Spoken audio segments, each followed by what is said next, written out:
Oh, I think for all those decades of in government, in Congress, and in business, he'll be remembered primarily for the 2003 Iraq War, which in one way was the pinnacle of American power, and in another way was its downfall. I think there is an irony here.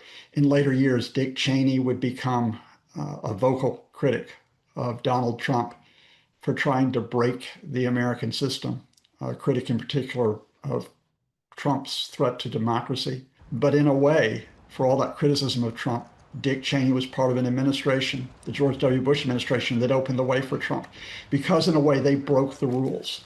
They broke the rules both before and after 9/11 because they were intent on that regime change in Iraq, that attempt to display American power by breaking the rules, not only in pursuing that invasion, but by pursuing torture, for example, by setting aside the Geneva Conventions, by setting aside the US courts at times.